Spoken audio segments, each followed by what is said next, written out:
The transfer portal floodgates are open. Let the headlines begin. This is an emergency Locked On Big 12. You are Locked On Big 12, your daily podcast on the Big 12 Conference, part of the Locked On Podcast Network, your team every day.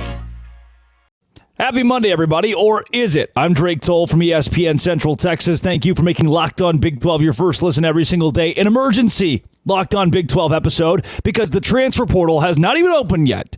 And already, players are declaring or telling ESPN or people are finding out that players are leaving. So today, in short, I'm going to give you Will Howard, Blake Shapen, Trayshawn Ward, who are all gone, and a couple of other big names, as well as, in the middle segment, Houston, Gary Patterson. Hello, and should BYU get rid of its offensive coordinator? Or if you're watching on YouTube, you'll see there's a typo in the graphic. Should they get rid of A-Rod? Will Howard and Blake Shapen are done. Now, this is not shocking with Will Howard. I know a lot of Kansas State fans expected. Once you've been in a school for a little bit and then you feel like you've taken care of business there, everybody expects you to leave. I don't know if anybody is completely blown away by this, but he did win a Big 12 championship with these guys. And they had Trayshawn Ward, too, right there, who is also transferring again. And so you're going to lose two key pieces next year for Kansas State. I know DJ Giddens was the big guy that I was most impressed with, but Trayshawn Ward was also very highly touted coming into Kansas State. And for Will Howard, I mean, he's one of those guys that you'll remember for one of the greatest moments in Kansas State football history, winning a Big 12 championship, beating Max Duggan, beating TCU, almost keeping them out of the college football playoff. And he says, thank you, Wildcat Nation, for everything. And I know a lot of you Kansas State fans are going to love him for everything he did. And our Baylor fans are going to love Blake Shapen for very similar reasons. He won them a Big 12 championship. But with both these guys, I think the same thing is true. You can root for them as they move on to their next school. You can wish them the best. You can be very happy that they had great success at your school. But in the end, when they put on the graphic, I love you, I will always love you, I love the coaches, I love the players. Love's a strong word there. I mean, if you really love them, you'd probably stick around, you know? Like, it's become so regular that now players will leave and you say, hey, RIP in peace, thank you for your time, I love you so much. They're leaving your school. Isn't that a little, that can sting a little bit here. We can sit back and go, I kind of wish this guy would stay. On the one hand, it feels like he's done all he needs to do with this school. He can go on to a bigger and better opportunity. But then you think, wait a second, what is a bigger and better opportunity? Are we devaluing what the Big 12 is? Are we devaluing what Kansas State is? Are we devaluing what Baylor is in saying that these guys can now go have better options somewhere else? They have graduated up from the Big 12. They can go be the starting quarterback if you're Will Howard at Notre Dame. For Blake Shapen, he can go be the starting quarterback at Florida. Oh. Well, what does that mean about the Big 12? That we just kind of get to develop these guys till they're seniors and have another year left of eligibility, then they leave and go to a bigger or better opportunity, a better school, and then we as fans say, au revoir, vitame vas, thank you for giving your time to us poor poverty people while you go on to bigger and better things. I find it so odd. I love these people. I love them so much. Thank you so much for my time here. You're my brothers. That's weird. You're leaving. So while it can be, hey, I wish you the best of luck, at the same time, I think there needs to be a sharp goodbye. Maybe we're getting kind of soft as college football fans to be like, oh, you know, I love this person so much. I want to coddle them. Thank you for the memories. Yeah, sure. Thank you for the memories, but goodbye. You're leaving our football program. Whoever you're a fan of, they are leaving the football program that you love. They will have another team's jersey on next year. I went through this with Charlie Brewer, who I covered very closely and got to hang out with quite a few times. And it was like when he left, we didn't talk anymore. When Charlie Brewer left Baylor, he had a Utah jersey on. He played for Utah, then Liberty, and then nobody else. But it was never, oh, wow, you know, he's going to help the Baylor Bears win, or he's putting a mark on Baylor, or he's making this university look good or in a good light. No, he left. He's gone. He's winning games for somebody else. Like Sam Hartman at Notre Dame. It was like these, oh, we love you so much. Oh, Sam Hartman, Notre Dame forever. No, like he wasn't recruited to you originally. He didn't put all these hard years of work into Notre Dame. The college football transfer portal have made a lot of fans soft. These players chose to leave your favorite team. And now Will Howard's going somewhere else. And now Blake Shapen's going somewhere else. I think it's two very different situations. I am a little shocked that a couple of big pieces at Kansas State are leaving. I am not shocked of who they are. Both of these do not, it's not like, oh, wow, who would have ever thought these guys would leave? No, yeah, Trayshawn Ward's done it before, and Will Howard has played out what it feels like he should have played out at Kansas State. Had he come back, I think there have been a lot of people who were surprised at that. But still, it's the dichotomy of, goodbye. Thanks. Goodbye. You don't have to blank ride these guys anymore. For Blake Shapen, hey, he gave me, when I was a Baylor student, one of the best moments, not just for me ever, but for Baylor ever in winning a Big 12 championship. And then this year, banged up, gave it all out on the field. And I wish him the best. I hope he throws for 5,000 yards and 50 touchdowns next year. But why? Why would I hope that? Would I need to hope that? Am I soft? Guy threw for 5,500 yards in his college career. Felt like he did what he needed to do at Baylor, and now he moves on. Okay. Thanks, I guess, and goodbye. Big, weird, and these two guys were very different, very different. Blake Shapen he never amounted to much at Baylor. He was kind of the key. If you're Dave Aranda, if you're a Baylor fan, you look at it, you say, this is the one good piece that Baylor had this year, and now he's leaving. Your one good piece is leaving. What kind of momentum is that? For Kansas State is this guy won us a Big 12 championship, and we cherish what he did at Kansas State, and now it's Avery Johnson. You move on. Everybody moves on. And the transfer portal is open. People are leaving, and this is going to be a wild thing to monitor over the course of the rest of the year. But my first takeaway is not, how does this change the makeup of these teams, or are you shocked by this, or how do you move on from this? It's, as a fan, don't be soft. You can say thank you, and then let's freaking move on. This guy left your program. He left your team. He's going to wear somebody else's jersey and be another fan base's muse all of next season. That doesn't have to sit right with you. Coming up, will Houston hire Gary Patterson? This is Locked On Big 12, part of the Locked On Podcast Network. It's your team every day.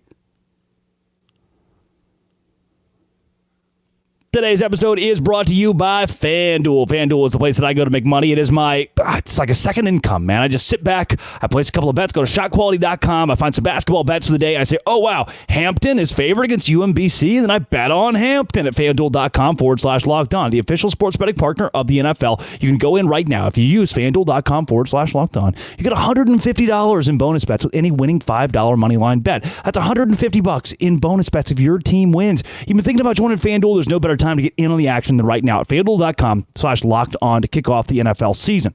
Today's show is also brought to you by LinkedIn Talent Solutions. LinkedIn Talent Solutions is where I go to make my hires. I'm looking for an intern right now. If you out there are thinking, I want to be an intern somewhere. I want to do some social media. I want to do some video editing. I've had great interns in the past.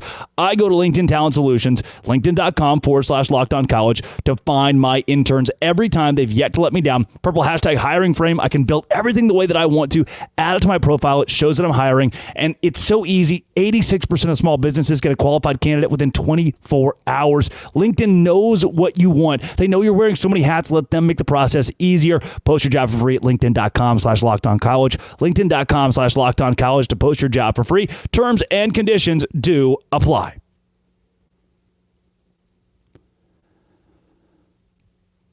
Sources are tying Gary Patterson to the Houston opening. He is a strong candidate to replace Dana Holgorsen. The 63-year-old Hall of Famer was at TCU for 2 decades. 6, count them, 6 AP top 10 finishes at TCU. And don't freak out when I say this. Houston and TCU aren't that dissimilar. When I think DFW, and I know somebody out there screaming, DFW is not a thing. It's Fort Worth, it's Dallas, they're 2 separate things. When I think DFW, which is a thing, the first thing I don't think is TCU. You think Dallas Mavericks and Dallas Stars and this. Houston's the same deal. You look up Houston football right now, the Texans pop up. Houston basketball, not the Astros, hopefully. The Rockets pull up. Gary Patterson took a school like that and had 6 top 10 finishes. He goes to small schools, and Houston's an up-and-comer that needs to learn how to compete in the Big 12. That was all Dana Holgorsen's thing this year.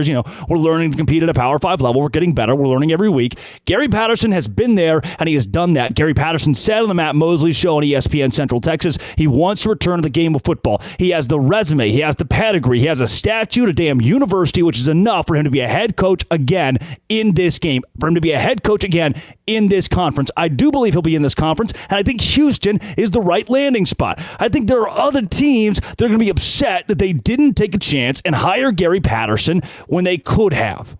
Not just in the Big 12, but across the country, especially in Texas, where he has dominated recruiting. And when he didn't dominate recruiting, he took the recruits that he got and he won with them. If you take that at Houston, I bet you he's going to win with it.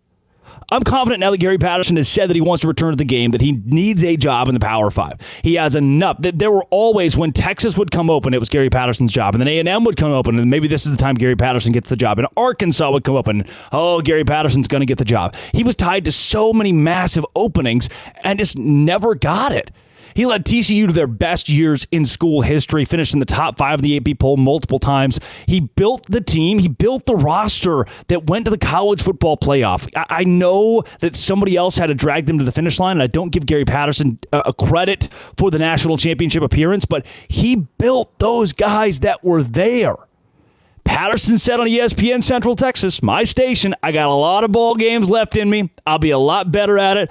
I've already acquired a staff, guys' names, depending on where the school might be. I haven't just been playing golf here the last 10 months. I've been watching guys, talking to guys. If the opportunity comes along, it's the right fit, I'll be ready. He wants to go to the Big 12. He wants to go to the college football ranks again, and I think he deserves to do it. Houston is the kind of place that needs a head coach that is good at reviving programs, the kind of place that needs a head coach that can walk in, that has Power 5 experience, has been there, has done that, has gone to a school that's not the biggest show in town and can win right away.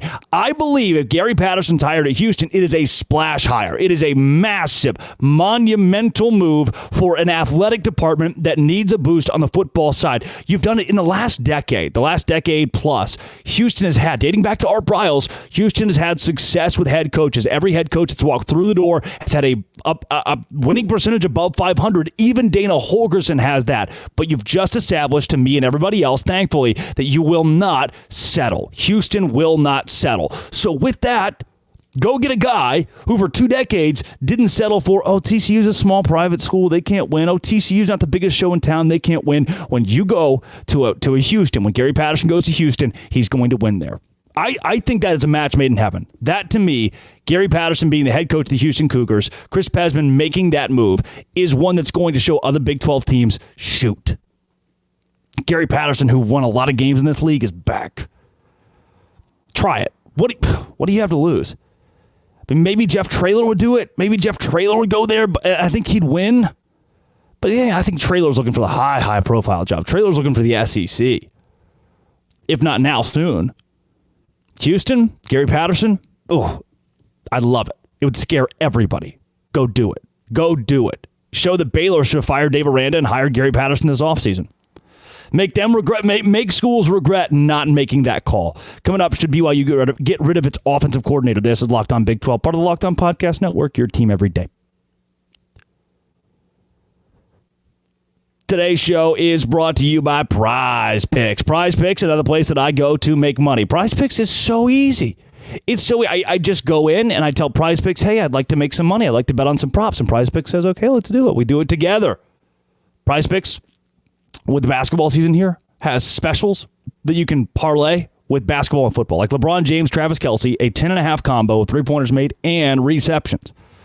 Or receptions, if you're a normal person and say it like that. Play alongside some of PrizePicks' most famous players, like rapper Meek Mill, comedian Andrew Schultz. Find community plays under the promos tab in the app to view those right now. PrizePicks.com/LockedOn. Use code LockedOnCollege for first deposit match up to $100. Go to PrizePicks.com/LockedOnCollege. Use code LockedOnCollege for a first deposit match up to $100 at PrizePicks.com.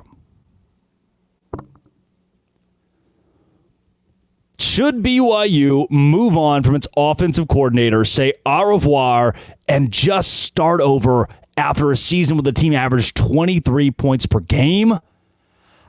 I don't think so. I don't think so yet, at least. I think A-Rod's tenure at BYU isn't quite wrapped up.